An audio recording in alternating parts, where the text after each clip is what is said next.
Dalam semua warga kerajaan, contoh paling jelas adalah bangsa pilihan Tuhan, yaitu bangsa Israel. Kenapa disebut Yahudi? Karena kebanyakan tinggal suku Yehuda yang terakhir ini ya, yang masih ada. Dan kita lihat yang lain, 10 suku yang lain terserah diaspora seluruh dunia. Dan di dalam surat kitab Nabi Yesaya, itu ada 66 pasal gambaran daripada seluruh Alkitab. Tetapi dikatakan Tuhan benci dengan ibadah yang pura-pura, ibadah yang cuma lip service.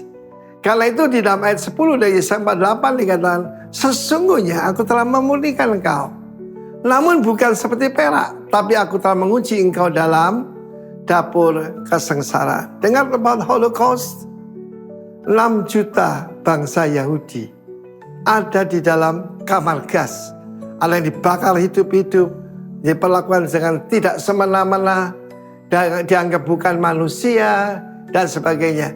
Kenapa hanya mereka yang mengalami seperti itu? Sebab Tuhan berkata, aku melakukannya karena aku sendiri.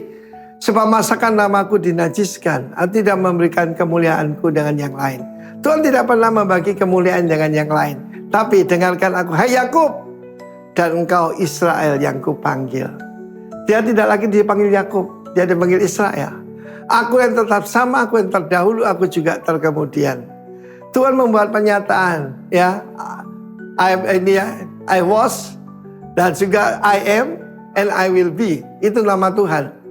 Tuhan yang di perjanjian lama dengan sekarang sama, saudara. Demikian juga kita sebagai pengikut Kristus, kita jadi sama waris, kita jadi commonwealth, yaitu saudaraku bersama dengan Israel. Tentu saja bagaimana Tuhan menyucikan Israel hari-hari ini. Orang Kristen dapat penganiayaan yang luar biasa. Di Nigeria saja sudah 100.000 orang Kristen yang dibantai. 100.000 oleh Boko Haram. Dan baru-baru ini ada salah satu rekan kita yang kita kagum dengan imannya, Ibu Mei dari Rock Paniai. Suaminya sudah jadi martir di Kalimantan Barat. Lalu kemudian putranya menjadi yang putra sulung menjadi martir di Sudan.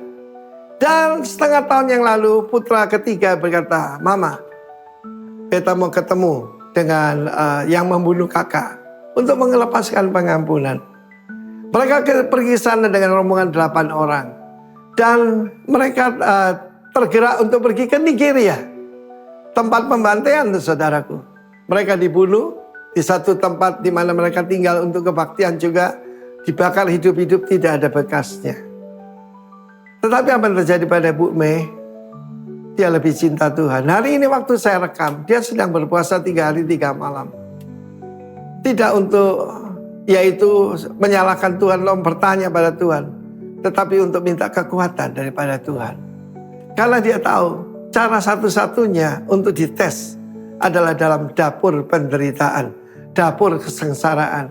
Kalau kesengsaraan hanya berupa fisik, itu sudah berat, apalagi roh, jiwa, tubuh. Saya kagum dengan rekan saya ini, Ibu Mei ini, saudaraku.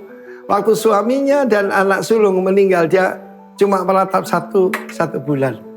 Kemudian saudaraku, 2 rumah, 1 mobil dijual. Sekarang dia memberi makan 700 anak-anak Papua yang miskin. Hebat bukan? Itu namanya refining. Itu betul-betul dimurnikan seperti perak. Tetapi dalam dapur kesengsaraan. Kalau itu bertahanlah umat Tuhan. Tidak ada pemimpin yang tidak melalui testing. Like David, like Daniel, semuanya. Sadrak, Mesak, Abednego. God bless you. Amin.